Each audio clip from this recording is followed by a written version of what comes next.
Hello friends, आप लोगों का बहुत बहुत स्वागत है आपके अपने यूट्यूब चैनल स्टडी फाइंड में।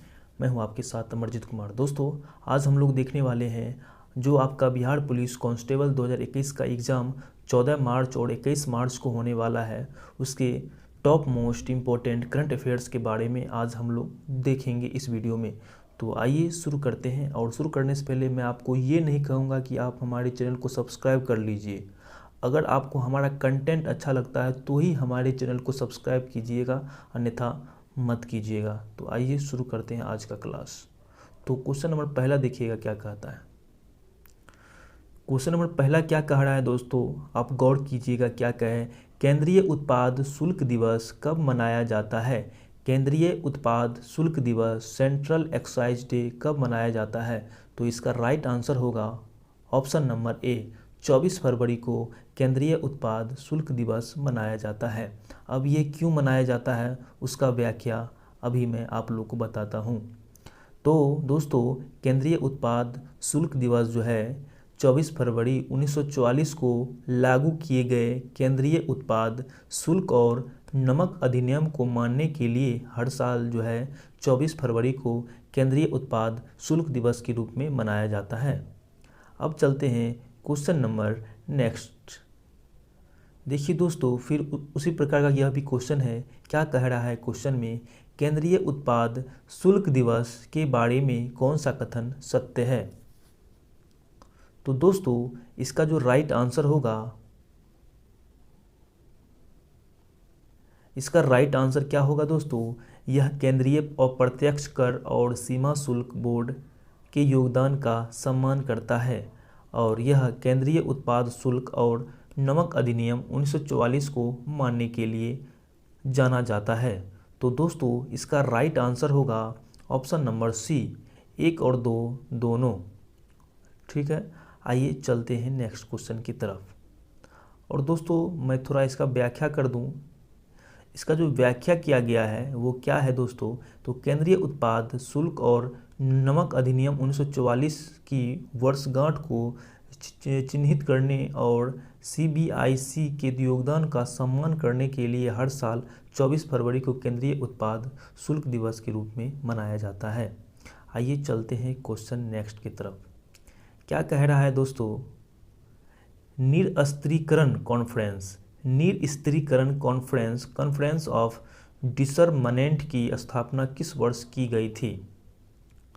तो इसका राइट आंसर होगा 1979 ईस्वी में जो है निरस्त्रीकरण कॉन्फ्रेंस या कॉन्फ्रेंस ऑफ डिसर्मनेंट की स्थापना की गई थी 1979 ईस्वी में। अब देखिएगा दोस्तों, इसका व्याख्या क्या कहा गया है। व्याख्या दोस्तों, इसका जो व्याख्या किया गया है, निरस्त्रीकरण कॉन्फ्रेंस जो है 1979 में अंतर्राष्ट्रीय समुदाय के एकल बहुपक्षीय निरस्त्रीकरण वार्ता मंच के रूप में स्थापित किया गया था यह। ओके, अब चलते हैं क्वेश्चन नंबर नेक्स्ट की तरफ। क्वेश्चन नंबर 4 देखिएगा क्या कह रहा है। कह रहा है कार्बन वॉच क्या है? Very very important question, carbon watch. अब कह देगा कि कार्बन वॉच क्या है, तो ऑप्शन है, इसका जो राइट आंसर होगा, यह एक मोबाइल ऐप है जो कार्बन फुटप्रिंट के बारे में जानकारी देता है। तो जब भी कहेगा कार्बन वॉच क्या है, तो आप लोगों का आंसर होगा यह जो एक मोबाइल ऐप है, एप्लीकेशन है। ठीक, अब थोड़ा इसका व्याख्या कर लिया जाए। इसका जो व्याख्या किया गया है वह देखिए, कार्बन वॉच एक मोबाइल एप्लीकेशन है जिसका उपयोग किसी भी व्यक्ति द्वारा उत्पन्न कार्बन फुटप्रिंट का आकलन करने के लिए किया जाता है। अब आप बोलिएगा भाई यह फुटप्रिंट क्या है? तो दोस्तों, अगर कोई व्यक्ति कुछ अपराध करता है और उसका जो है फुट, यानी कि फुट माने होता है पैर, फुट का निशान अगर मिल जाता है तो वह कार्बन वॉच की सहायता से उस अपराधी की पहचान कर लिया जाता है। इसलिए इस ऐप का निर्माण किया गया है। अब चलते हैं क्वेश्चन नंबर नेक्स्ट की तरफ। दोस्तों, वेरी वेरी इंपॉर्टेंट क्वेश्चन है यह क्वेश्चन बहुत ही इंपॉर्टेंट है। कह रहा है दुनिया के पहले सौर गर्म सैन्य टेंट की सोलर हीटेड मिलिट्री टेंट को किसने डिजाइन और विकसित किया? वेरी वेरी इंपॉर्टेंट क्वेश्चन है दोस्तों। अगर आप थ्री इडियट फिल्म को वॉच किए होंगे तो आप इसका आंसर आसानी से दे सकते हैं। जो स्टूडेंट थ्री इडियट्स फिल्म्स को देखे हैं वह इसका आंसर दे सकते हैं। तो दोस्तों इसका राइट आंसर होगा सोनम वांगचुक ने जो है इनकी पहला गर्म सौर सैन्य टेंट की स्थापना किया। कौन किया? तो सोनम वांगचुक। अब कहिएगा उस फिल्म में इनकी थ्री इडियट फिल्म में जो है आमिर खान जो है वह सोनम वांगचुक का ही रोल निभाया था। ठीक है, अब थोड़ा इसका व्याख्या कर लेते हैं, यह क्या है सौर प्रिंट। तो दोस्तों यह जो है क्या होता है, इनकी सौर गर्म टेंट क्या होता है वो देखिएगा दोस्तों। यह भारतीय इंजीनियर है। कौन? तो सोनम वांगचुक। ये एक भारतीय इंजीनियर और शिक्षा सुधारक सोनम वांगचुक ने भारतीय सेना के लिए एक अद्वितीय सौर टेंट विकसित किया है। यह दुनिया में अपनी तरह का पहला है, मतलब पहला सोलर टेंट, इनकी सौर गर्म टेंट की स्थापना किया गया था। अब कहिएगा भाई यह सौर गर्म क्या होता है, सौर गर्म टेंट। अब मैं आप लोगों को थोड़ा इसको विस्तार से बताता हूँ।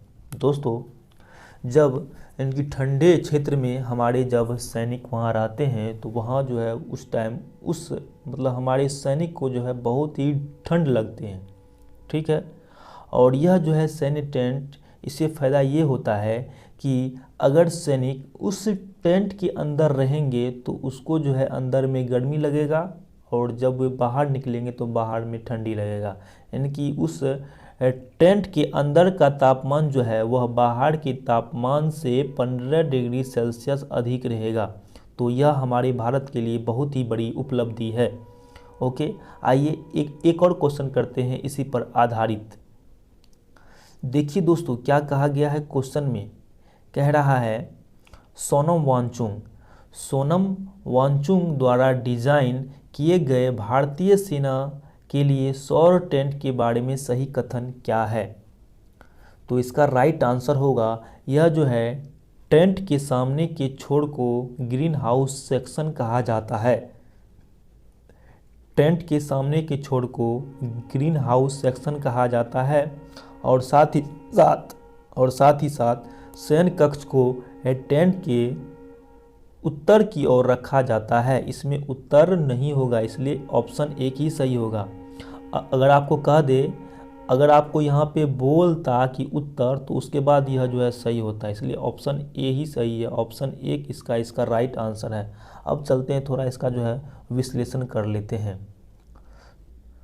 देखिए दोस्तों क्या कहा गया है, व्याख्या, टेंट के सामने के छोर को ग्रीन हाउस सेक्शन कहा जाता है। सोते हुए कक्ष टेंट के उत्तर में स्थित है।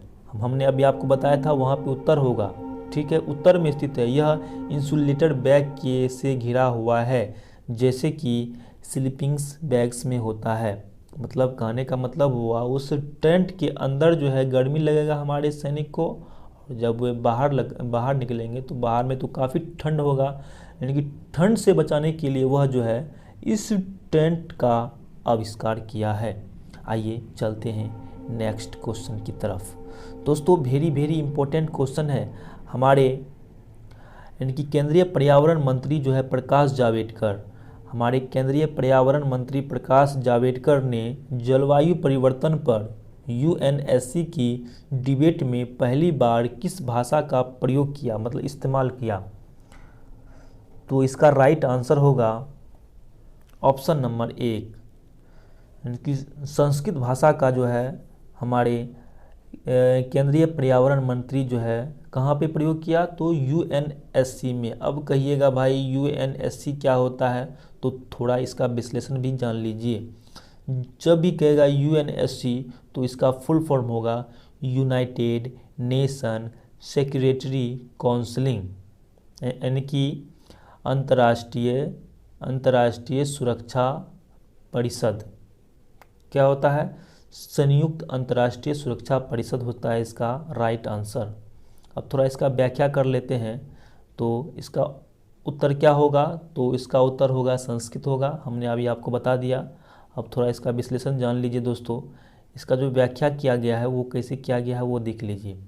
केंद्रीय पर्यावरण, वन और जलवायु पर्यावरण मंत्री प्रकाश जावड़ेकर ने 23 फरवरी 2021 को पहली बार संस्कृत राष्ट्र सुरक्षा परिषद यूएनएससी की जलवायु परिवर्तन पर डिबेट में संस्कृत का इस्तेमाल किया। तो आप लोग जो है इसको याद कर लीजिए कि जब भी कहेगा हमारे केंद्रीय पर्यावरण मंत्री कौन है, तो वह है प्रकाश जावड़ेकर। ठीक, और उसने जो है यूएनएससी में जो है किस भाषा का प्रयोग किया, तो संस्कृत भाषा का प्रयोग किया।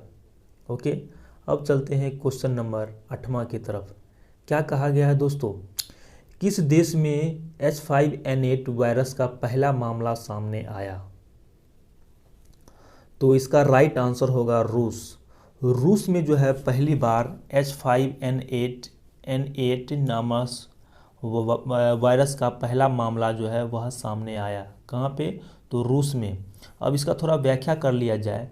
कह रहा है रूस ने बर्ड फ्लू वायरस के स्ट्रेन H5N8 की दुनिया के पहले मामले की रिपोर्ट की है, जो कि पक्षियों के माध्यम से मनुष्यों को संक्रमित करती है। तो इसका राइट आंसर क्या हो गया, यानी कि H5 जब भी क्वेश्चन में आए कि H5N8 का वायरस जो है पहला कहाँ पे आया, तो इसका राइट आंसर होगा रूस में। ओके, तो मैं उम्मीद करता हूँ कि आप लोगों को आज का क्लास अच्छा लगा होगा।